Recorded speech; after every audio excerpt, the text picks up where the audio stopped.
Oh, I forgot how I intro these episodes. I've been recording a lot of SWF. You record, yeah. Yeah! Dummy. Dummy. Dummy. Dummy.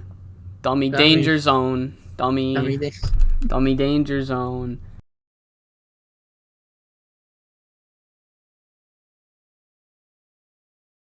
Welcome back to Danger Zone TV.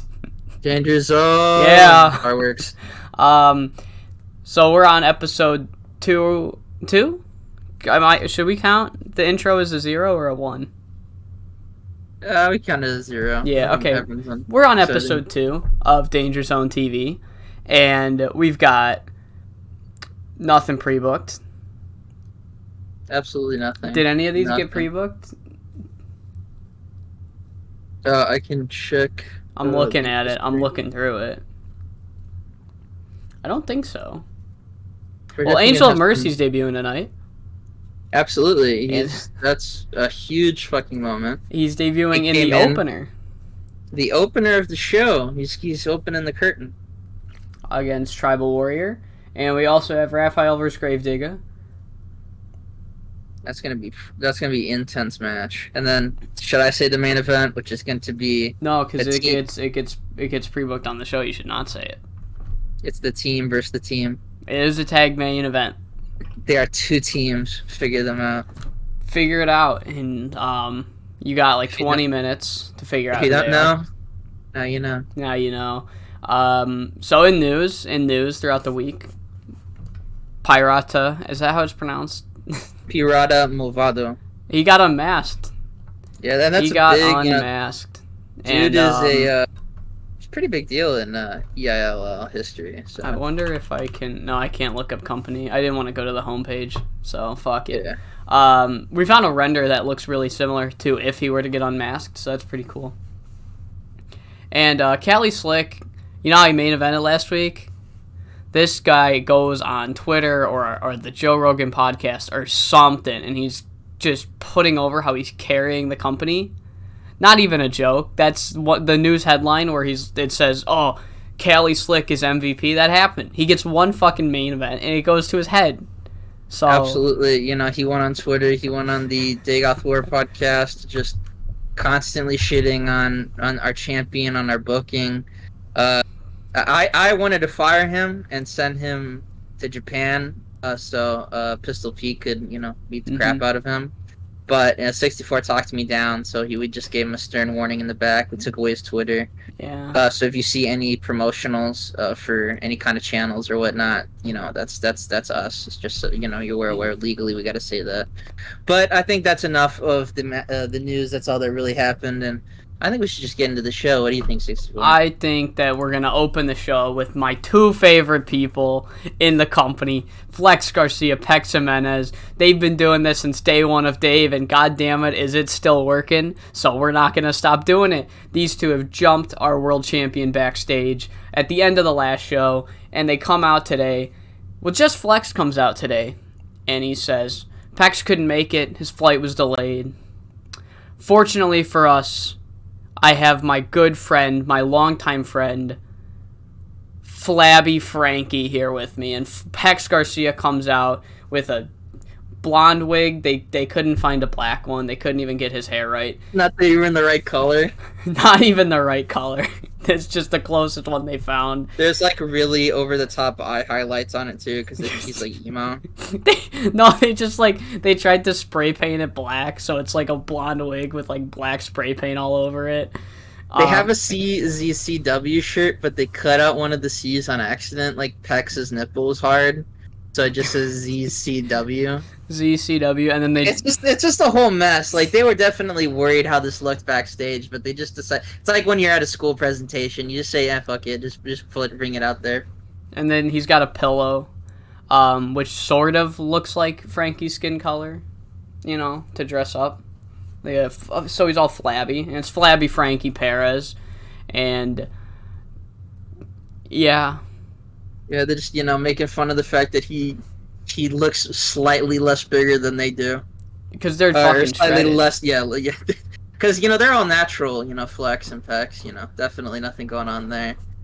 I can attest to it. I saw him in the back. So they do this all to just basically challenge Frankie Perez to a tag team match later on tonight in the main event. Frankie needs to get a partner and suit up for Flex and Pecs to flex on Pecs and win. There's a lot of flexing, a lot of pexing, and they're gonna challenge Frankie to that tag match. That's gonna be pretty interesting who Frankie can get as tag partner. Then we have Angel and Mercy debuting against Tribal Warrior, and I think this is an interesting thing because I guess Frankie has some of that lucha influence, since he's from Coastal Zone. But I always treat Angel as a kind of like traditional guy where he definitely is doing some flips, getting out of Tribal Warrior's way, but he's able to grapple with the dude. As you can see, he gets a submission victory. He's able to hit some pretty decently powerful moves onto the dude. He's no slouch. And I think that's something that's interesting when you're talking about fighting Ernest. A nice kind of, what's that word? Like comparison between the two. You got a guy... Ernest is mostly taking out either guys who probably shouldn't be wrestling at all, like Top Dollar, or, taking out guys like, Busted Cap and, just guys who are mostly about brawling. Angel seems to have a more technical mind to it, and as well as some strength there, so that's going to be interesting. But regardless, pretty obvious result. He beats Tribal Warrior. He submits him. He probably puts him in a headlock and squeezes his head so hard the blood comes out because he's just that awesome. Yeah, his little face paint comes red. Yeah, Tribal Warrior's an old man. Maybe he gets a stump puller because his knees hurt and he quits immediately since, Tribal Warrior has bad knees. Whatever you want to imagine how he submits him, and that's the end of that match right there. I like that it doesn't even have a finisher. It just submits him. Yeah, I mean, why waste his actual finisher on Tribal Warrior? God damn. It's me spitting on him. Tell him this backstage. My God, okay. All right. Next segment, so you stop shooting on one of our top guys. Speaking of that, we then cut to a kind of badly shot video, but a video nonetheless of Ernest. And he's talked a little bit, but obviously doesn't talk too much. He doesn't talk too much here, and he just says, look, with Pablo, money is money. He paid me money. I did what I have to do. I do what I have to do. And now Angel Mercy's here. And the thing is that Pablo's not here. I'm on my own time. So, Angel, you want to do this? I will kick your ass. But it's going to be on my time. So watch your back. Ernest just basically kind of like puts over. Because as we've kind of noticed with Pablo losing, the rest of the Bible bashers are all like, that wasn't me. I was brainwashed or I was under, whatever. Ernest Youngman has no doubts about him that he does not give a shit about morals or anything. He's a hitman. He wasn't under any brainwashing or control. He's a full man of his own actions. He got paid to do what he wanted to do. Angel of Mercy comes in, stops him from doing what he wants and loves to do of destroying the shit out of people. And so now he's going to kick Angel of Mercy's ass for free. Like free of charge. I should have used that as a line, free of charge. But there you go. That's not canon. Is canon. And what else is canon is Knuckles. He's canon. He's a part of our canon. He is. So back on the whole, everybody else in the Bible Bashers trying to right their wrongs. Knuckles finds Frankie Perez backstage, and Knuckles is like, I saw the opening of the show. You were challenged to a tag match against yourself for some reason. And it was really confusing. So why not? I want to redeem myself. This is the Knuckles redemption arc. Let me team with you. Let's take out Flex and Pecs together. And Frankie Perez, last week, having that match with Cali Slick, kind of changed his mind on these people. He's willing to give Knuckles a second chance, and that's going to happen in the main event tonight. Frankie Perez agrees to it, and Knuckles will team with Frankie to take on Flex and Pecs. So then we go backstage to where Chris walks up on Akima Brave, and Chris does not, waste any time. He's like, look, Akima, I think you know very well what Troy wants to do to this company. And Akima's kind of like, he doesn't react how you'd think. He kind of like rolls his eyes a bit. He's like, Troy wants to destroy Dave. And I know this doesn't mean a bunch to you, but this means a lot to me. He brought Bobby Thomas in solely for the idea. You heard him. He wants to destroy this company. Are you really going to let him get away with that? We need to team up. I need help taking him down. And Akeem was like, look, Chris, the Defenders, they screwed me over, okay? The Bible Bashers screwed me. That's why I was on the Defenders. This is a you problem. I know what Troy says, but anyone can tell you on the grapevine that Troy's a dude who goes for himself. He clearly doesn't care about Dave. He clearly doesn't want the company to be destroyed. All he wants is to beat you, which he did. And honestly, Chris, I think that maybe you should just be putting this a lot behind you. Chris is like, how could you even say that? Like, listen to the dude. Listen to what he says. I get it. You want to go on your own direction. We all want to do. But do this for Dave, at least. And then Akeem was like, okay, look, Chris. I'll give you this little bit of my time. I want to go for that title. I told Frankie I want to be the guy to beat him for that title. But for you, Chris, I like you. I'll help you with Troy. Just don't expect too much of it. And, he goes back to, and maybe he's working out with, weights that are slightly bigger than Flex and Pecs because, he... he doesn't have to boast. He just proves it. Yeah, and Chris slowly walks out. Clearly some tension on some members of the Defenders. But he agreed to help him with the Troy Tornado situation, if you will. All right, and that's our, actually, I think, third match pre-booked because we forgot forgot to announce that when Ernest meant on his own time, he meant at the pay-per-view. So that is official for, what are we building to? The alternate showcase. And so is Akima. So we've given these two the name of the initiative. I don't know if we've announced that. Versus Akima Brave and Christian Caulfield. Are we actually looking towards Akima or Ernest Diamond versus Angel Mercy? I thought it was Ernest versus Tribal Warrior.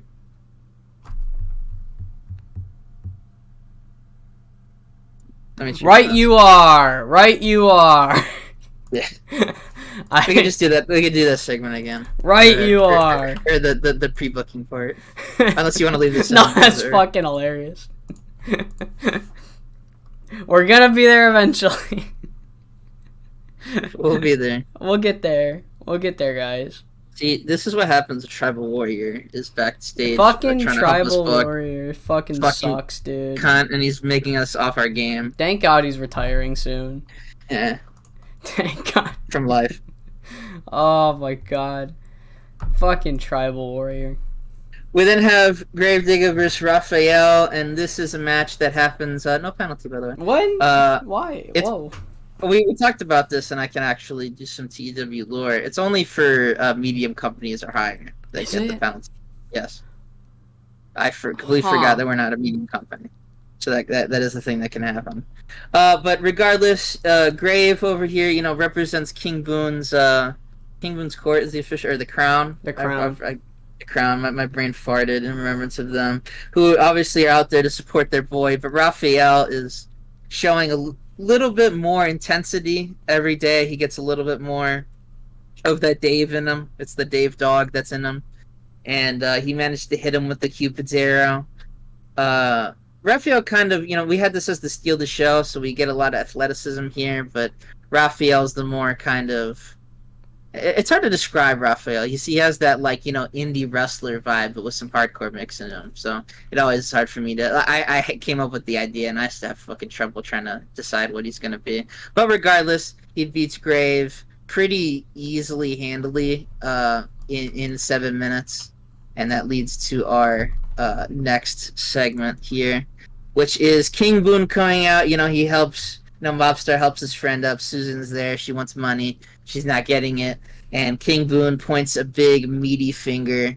And it's like, how dare you challenge my kingdom, Raphael? You've challenged everyone in the hardcore empire, putting them down. But it will be me. And Raph's like, I don't know who you are, who you think you are, or why you feel the need to even discuss me. But at this alternate showcase or whatever the hell, if you want to go at it, be my guest. And King Boone still has the meaty finger point out, and he's like, all right. Because he had a whole speech, but clearly he wasn't able to get all of it out. Which, that might not be good for Raphael. You don't want to interrupt King Boone when he's giving his big kingly speech. He really humbled him there. Yeah, he King really Boone just did. got quiet, man. Yeah, I mean, the script, he went off script, man. Dude, no, Suzanne that was going off script, dude. She was fucking everybody up.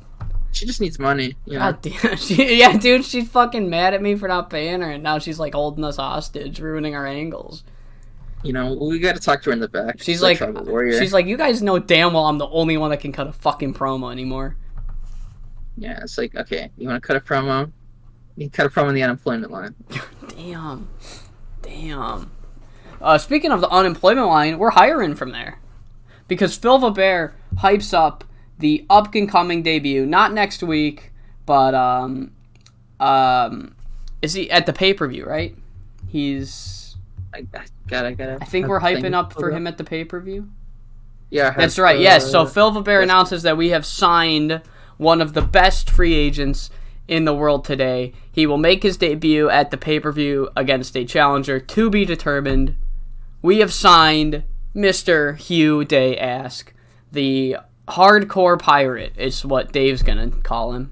I don't... We probably have some footage, that we acquired from the other companies, showing off some highlights of it. That unnamed company that we do not mention, unless we're Troy Tornado. Yeah. So, oh god, and 4C. Oh no! Oh Jesus. But after Phil makes this announcement, Bradford Peveril comes into his office and he's like, Phil, I'm drowning out here in success. Like, could you throw me a bone and, like, give me some actual competition? Like, I'm beating everybody out here. And Phil's like, all right, I got somebody in mind. And at first thought, you're probably going to think, oh, Phil, that's not a challenge. I'll put you in a match against Toma. I'll give Toma a warm-up match next week, and I want you to watch him and then tell me that Toma's not a real challenger. And Bradford's like, all right, I'll eat my words if you can prove it. 62. Main event. Tonight we have Pecs Jimenez tearing his pec. That's not good. You know what? Karma. It's justice. That's what he gets. That's what he gets. How dare you play a character on us? Yeah. So Flex and Pecs defeat the baby faces, Frankie Perez and Knuckles, after using underhanded tactics. And the underhanded tactics in this case were the faces were about to take the victory when all of a sudden Pecs Jimenez, not being able to move his right arm, just fucking kicks Knuckles right in the dick. And while there's no DQs in Dave, there is honor. And Pecs Jimenez had no honor tonight. Kicking Knuckles in the dick, Flex running to the outside, pulling Frankie off the apron, hitting the whatever his finisher is, and getting the pinfall victory. And really cementing themselves as, of course, one of the top guys in the company. And eventually, yes, I know, Suzanne, thank you. Thank you, Suzanne. Dude, she's fucking starting shit now. I don't think there was backstage heat until she road agent this match. Alright, call her in the office.